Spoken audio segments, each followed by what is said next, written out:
दोस्तों, आज की कहानी है सासू माँ की इच्छा पूरी ना हो पाई। चलो दोस्तों, कहानी को शुरू करते हैं। दीदी, कल की पूजा के लिए क्या क्या सामान चाहिए? चलो लिस्ट बना लेते हैं। सामान लाने में भी तो टाइम लगेगा।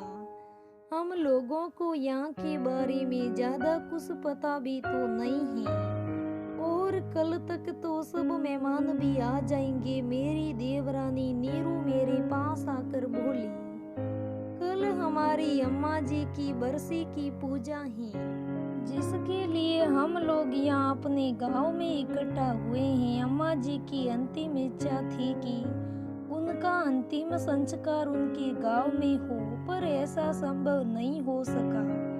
इसलिए हम सब लोगों ने सोचा कि अम्मा जी की बरसी गांव में जाकर करते हैं। मेरे पति राहुल और देवर रोहित अपने परिवार के साथ कल ही आ गए थे। दोनों ननदे मीरा दीदी और नीरा दीदी भी कल सुबह तक पहुंच जाएगी। जेठ जी राजीव, जिनमें अम्मा जी की जान बसती थी, का पता नहीं आते भी हैं कि नहीं। यहाँ की हर चीज अम्मा जी की याद दिला रही थी। वह उनकी रसोई में रखा हुआ मिट्टी का चूल्हा, जिस पर वह तरह तरह के व्यंजन बनाती थी, उनकी सिलाई मशीन, इससे वह गांव के लड़कियों को सिलाई सिखाती थी, उनके कमरे में रखा हुआ लोहे का संदूक, घर के एक तरफ का मैदान जहाँ उनकी गायें भैंस बंधी रहती थी, नहीं थी तो बस अम्मा जी रात में लेटी तो आंखों में नींद का नामो निशान ना था। पुरानी बातें दिमाग में घूमने लगी। बाबूजी के गुजर जाने के बाद सभी को ये चिंता खाए जा रही थी कि और अब अम्मा जी अकेले गांव में कैसे रहेगी, क्योंकि अम्मा जी अपना गांव और घर छोड़ने के लिए तैयार नहीं थी। बहुत समझा बुझा कर हम लोग अपने साथ चंडीगढ़ ले आए। कहाँ गांव की सरल अम्मा जी, जिनके लिए शहर का माहौल एकदम अलग था। गांव में दिन भर सबके दरवाजे खुले रहते थे। कोई भी कभी भी किसी के घर आता जाता रहता था। यहाँ सबकी एक नियमित दिनचर्या थी। सुबह राहुल ऑफिस और मेरे दोनों बेटे स्कूल चले जाते थे। मेरा भी अपना रूटीन था। अम्मा जी का यहाँ ना कोई हम उम्र था, और न ही उन्हें किसी की भाषा समझ में आती थी। उनसे बातें करने वाला कोई नहीं था। वो कहती, बेटा, कोई मन बदलने के लिए आप कुछ दिनों के लिए छोटे बेटे रोहित के पास मुंबई चली आई, पर वहाँ उनके छोटे से फ्लैट में आपका दम घुटने लगा। आपके छोटे बहू बेटे ने आपको खुश रखने की बहुत कोशिश की, पर आपका वहाँ मन नहीं लगा और आप 1 महीने में ही वापस आ गई। मीरा दीदी और नीरा दीदी जब भी आपसे मिलने चंडीगढ़ आती, आपके लिए महंगी महंगी साड़ियाँ, शॉल और आपकी पसंद के सामान लेकर आती, जिसे देखकर आप खुश नहीं होती। आप मुझे पास बुलाकर उन लोगों से कहती, मेरी सोनिया बेटी मेरा बहुत ध्यान रखती है, बस बोलती बहुत कम है। मेरे पास किसी चीज की कोई कमी थोड़ी है। तुम लोग को देख लिया, कलेजे को चैन आ गया। अब बस एक बार अपने राजीव बेटे को देख लो। दीदी झूठ मूठ गुस्सा करने लगती, हम आपसे मिलने आए हैं और आपको राजीव की फिक्र हो रही है। काम हो तो मुझे बता देना। बैठे बैठे मेरा मन नहीं लगता है। और काम के लिए तो काम वाली लगी थी। मैं उन्हें क्या काम बताती। अगर कभी सब्जी काटने को दे देती तो बहुत खुशी हो जाती।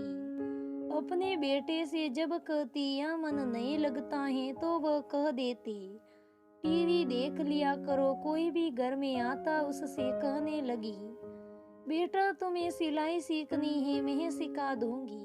आजकल के छोटे बच्चों की भी अपनी अलग दुनिया है। अपने पोते अनुज से कहती, आओ मैं तुम्हें कविता सुनाती हूँ। वह कह देता, नहीं दादी, अभी मैं पढ़ रहा हूँ, किसी के भी पास उनके लिए समय नहीं था। मुझे याद ही एक बार जब हम लोग किसी काम से बाहर चले गए थे, लौटने पर मिसेज शर्मा ने कहा आज मैं सो रही थी, अम्मा जी ने मेरे घर की घंटी बजा दी।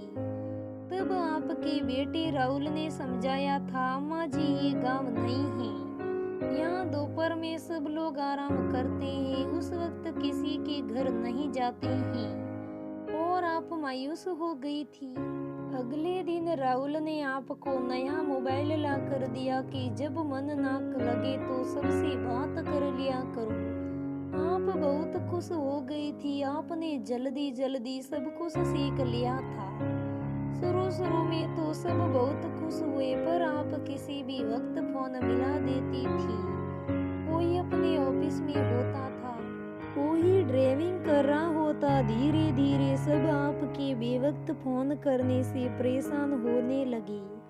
गर्मियों में आप ऊपर के कमरे में पंखे में बैठी रहती, हम लोग कहते अम्मा जी नीचे आ जाओ, एसी चल रहा है, ऊपर आप बीमार हो जाओगी, बहुत गर्मी है। पर ऐसे के बंद कमरे में आपका दम घुटता था और आप ऊपर खिड़की से आने जाने वाले लोगों को देखती रहती थी।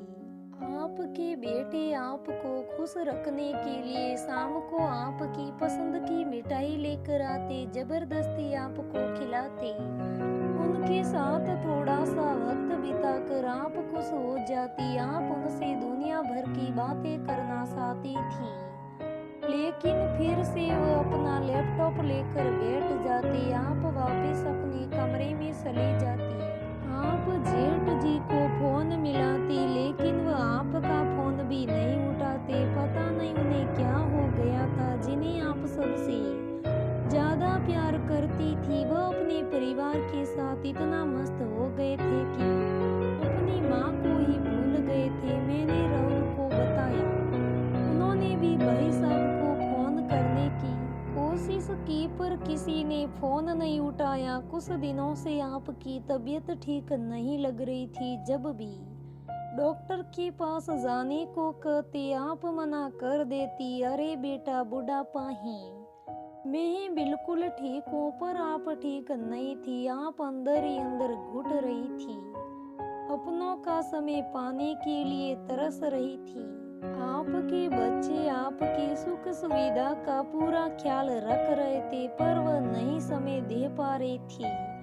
जिसकी आपको सबसे ज्यादा जरूरत थी, वह था उनका थोड़ा सा वक्त और आपकी एक औलाद, जिससे मिलने के लिए आप तड़प रही थी। और फिर बेटे से मिलने की तमन्ना दिल में लिए एक रात आप ऐसा सोई कि फिर आप सुबह उठी ही नहीं। सबको फोन कर दिया, सब आ गए, जेठ जी भी आ गए।